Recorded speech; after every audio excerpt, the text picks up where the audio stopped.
जहां एक तरफ सभी लोग भारत की आजादी का 75वां साल मनाने वाले थे, ठीक उससे एक दिन पहले 14 अगस्त 2022 को इंडिया ने अपनी इकोनॉमी में एक ग्रेटेस्ट लॉस फेस किया। ये लॉस पैसों का नहीं बल्कि एक ऐसे इंसान का था जो इंडिया की ग्रोथ में बिलीव करता था। जी हाँ, मैं बात कर रहा हूँ श्री राकेश झुनझुनवाला जी की, जिन्होंने 62 साल की उम्र में मुंबई के ब्रीच कैंडी हॉस्पिटल में अपनी आखिरी सांस ली। इस लॉस ने इंडिया के लगभग हर एक इन्वेस्टर, चाहे वो छोटा हो या फिर बड़ा, हम सभी को मेंटली डिस्टर्ब कर दिया। राकेश सर को एक एस इन्वेस्टर, बिग बुल और इंडियंस वॉरेन बफेट जैसे नामों से भी बुलाया जाता था। पिछले 3 डेकेड से स्टॉक मार्केट की ग्रोथ या कह ले कि इंडिया की ग्रोथ में इनका सबसे बड़ा हाथ है। राकेश सर स्टॉक मार्केट में ऐसे मैग्नेट थे जिनकी एक न्यूज से पूरे स्टॉक मार्केट में उथल पुथल मच जाती थी। टाइम्स नाउ के एक रिपोर्टर बताते हैं कि जैसे ही लोगों को पता चलता था कि राकेश सर ये स्टॉक खरीदने वाले हैं, तो सभी लोग उन स्टॉक्स को खरीदने लग जाते थे और स्टॉक्स प्राइस ऊपर चला जाता था। और अगर कोई स्टॉक्स बेचने की न्यूज आई तो उस स्टॉक को क्रैश होने में भी देर नहीं लगती थी। एक एज इन्वेस्टर होने के साथ साथ Rakesh sir movie producer, philanthropist और एक चार्टर्ड अकाउंटेंट भी थे।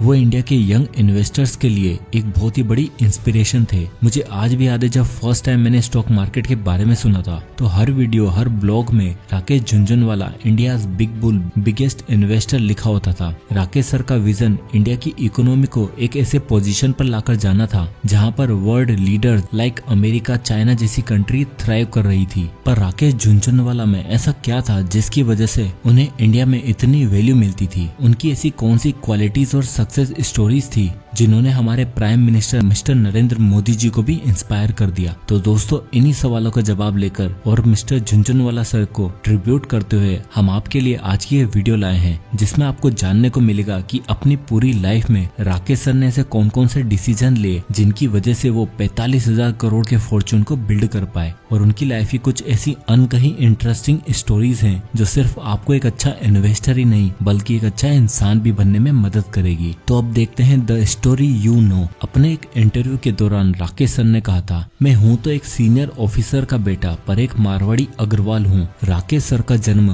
5 जुलाई 1960 को एक मारवाड़ी फैमिली में हुआ था। राकेश के पिता टाटा या अंबानी जितने तो अमीर नहीं थे बल्कि IRS यानी इंडियन रेवेन्यू सर्विस में एक ऑफिसर थे। कहने को तो उनके पिता एक गवर्नमेंट सर्वेंट थे, पर उन्हें स्टॉक मार्केट में बहुत इंटरेस्ट था। वो हर शाम जब भी अपने दोस्तों के साथ बैठते तब उनसे अलग अलग स्टॉक्स के बारे में बातें करते। किसी स्टॉक्स की क्या प्रेडिक्शन होनी चाहिए या कल कौन सा स्टॉक्स ऊपर जाएगा या नीचे, ये सब डिस्कस करते। पर उनकी ये सारी बातें पर्दे के पीछे छुपे 9 साल के राकेश भी सुनते रहते थे और उनका धीरे धीरे स्टॉक मार्केट में इंटरेस्ट बढ़ने लग गया। उस टाइम पर इंटरनेट नहीं होता था कि एक क्लिक किया और किसी भी स्टॉक्स की सारी इन्फॉर्मेशन हाजिर। उस टाइम पर स्टॉक्स की न्यूज पेपर में आती थी और राकेश को न्यूज पेपर पढ़ने का बहुत शौक चढ़ा। उनके इसी शौक को देखकर उनके पिताजी ने एक दिन उनसे कहा, इन सभी स्टॉक्स के कल के दाम प्रेडिक्ट करके बताओ। अब उनकी वो प्रेडिक्शन सही थी या फिर नहीं, पर ऐसा करने से उनका स्टॉक मार्केट की तरफ इंटरेस्ट बढ़ता चला गया। उन्होंने इससे शेयर्स की न्यूज और उनके फंडामेंटल्स पढ़ना शुरू कर दिया और एक दिन उन्होंने अपने पिता से कहा कि मुझे स्टॉक मार्केट में अपना करियर बनाना है।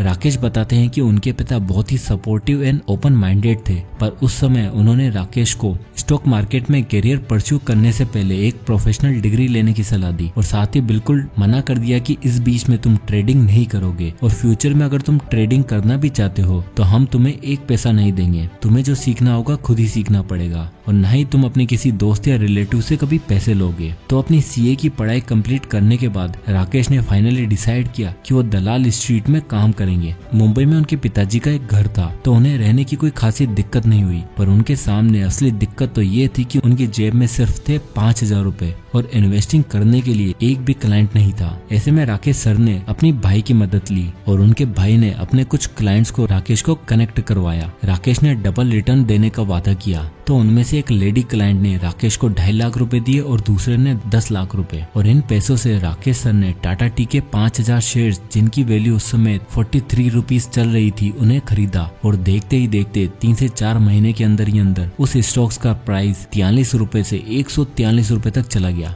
और उन्होंने अपने क्लाइंट को दुगना नहीं बल्कि 3 गुना रिटर्न अर्न करके दिया और यहीं से उनके इन्वेस्टिंग करियर को तगड़ा किक स्टार्ट मिला और अपने 5,000 रुपए देखते ही देखते उन्होंने 45,000 करोड़ रुपए यानी $5.5 बिलियन बना लिए। राकेश झुनझुनवाला सर का एक बहुत ही फेमस कोट है, रिस्क लेने से कभी मत डरो, पर रिस्क उतना ही लो कि अगला रिस्क लेने की जगह बची रहे। और अपने इसी प्रिंसिपल पे चलकर उन्होंने सालों साल कई कैलकुलेटेड रिस्क लिए। और अब मैं आपको उन्हीं रिस्क के बारे में बताने वाला हूँ जिनके पीछे की स्टोरी शायद आपने कभी सुनी भी नहीं होगी। The story you don't know. पहली, 1989 का नेशनल बजट अनाउंसमेंट। 1989 में वीपी सिंह की गवर्नमेंट को एक एनुअल बजट पेश करना था। उस साल मार्केट काफी मंदी में था और वीपी के डिसीजन को मार्केट के बड़े बड़े दिग्गजों ने बेकार और यूजलेस बताया था और ये अफवाह फैल गई थी कि ये बजट बिजनेस और इन्वेस्टर्स के अगेंस्ट आने वाला है। सभी लोगों ने तेजी से स्टॉक मार्केट में अपना पैसा निकालना शुरू कर दिया। मार्केट को और लॉस होने लग गया, लेकिन राकेश ने वीपी सिंह के डिसीजन को क्लोजली मॉनिटर करा और इसी समय का एक किस्सा उन्होंने एक इंटरव्यू में भी शेयर किया कि उन दिनों उनकी पत्नी रेखा झुनझुनवाला, जिन्होंने आज तक किसी चीज की डिमांड नहीं रखी थी, उन्होंने अपना पर्सनल रूम में एसी लगवाने को कहा।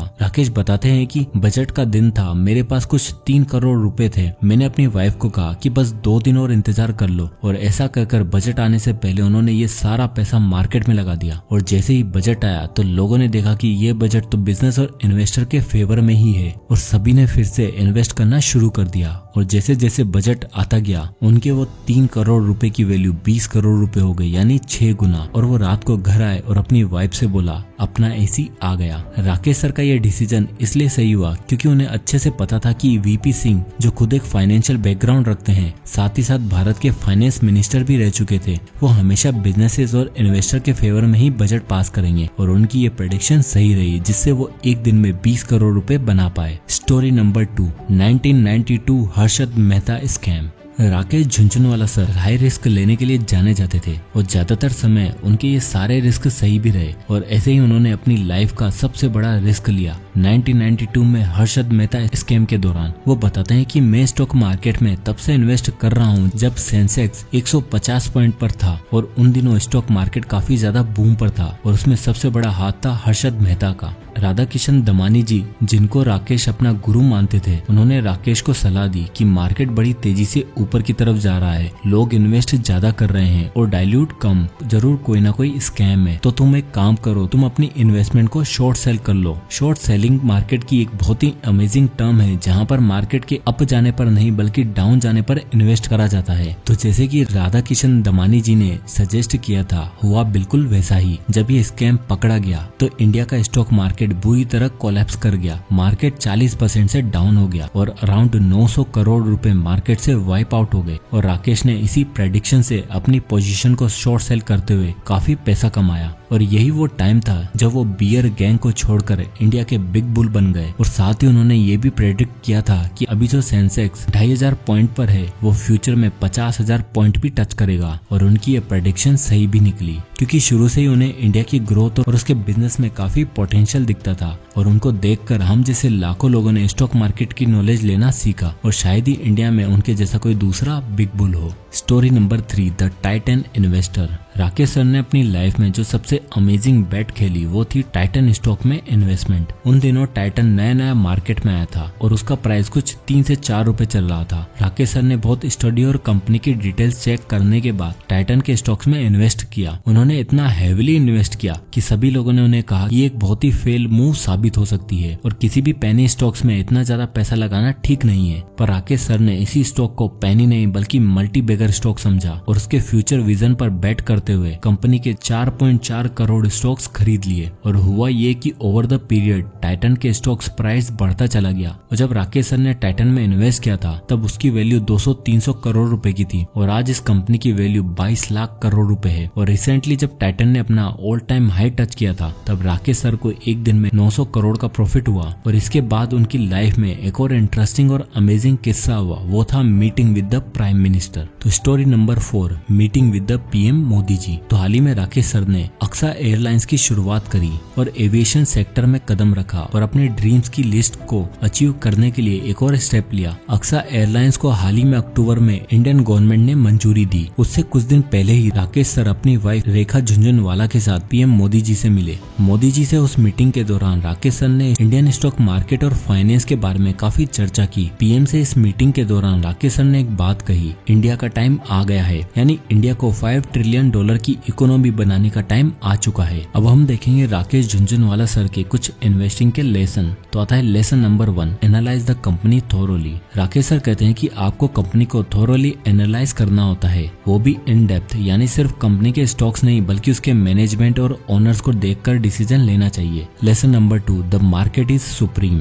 राकेश सर का कहना है मार्केट में हो रहे अप एंड डाउन्स के लिए आप जिम्मेदार हो, मार्केट नहीं। मार्केट सबसे सुप्रीम है। मार्केट कभी गलत या सही नहीं होती, गलत या सही होते हैं तो वो है आपके decision. Number 3, invest in mutual funds. उनका कहना था कि अगर आप एक्सपर्ट नहीं हो तो म्यूचुअल फंड के रास्ते से शेयर में इन्वेस्ट करो, और अगर इंडिविजुअल स्टॉक्स परचेज करना ही है तो केवल 5% कैपिटल से शुरुआत करो और बाकी बचा पैसा म्यूचुअल फंड में इन्वेस्ट करो। Number 4, don't get caught in get rich scheme. Rakesh sir कहते थे कि 6 महीने में पैसा डबल या 4 गुना होने की उम्मीद कभी मत करो, और जो लोग आपको ऐसी सलाह देते हैं उनकी बातों में कभी मत आओ। तो अपने इन्वेस्टिंग और ट्रेडिंग के गेम से तो राकेश सर जाने ही जाते थे, बल्कि वो इन सबसे कहीं ज्यादा एक ट्रू पैट्रियट भी थे। उन्होंने कई चैरिटेबल इंस्टीट्यूशन में भी हेल्प किया जो poor section of the society के डेवलपमेंट के लिए काम करते थे, और वॉरेन बफे की तरह ही वो भी अपनी वेल्थ में से कुछ हिस्सा चैरिटी में देने में बिलीव करते थे, और उनको ये सब उनके पिता ने सिखाया था। साथ ही वो बहुत से लोगों को भी ऐसा करने के लिए इंस्पायर करते थे।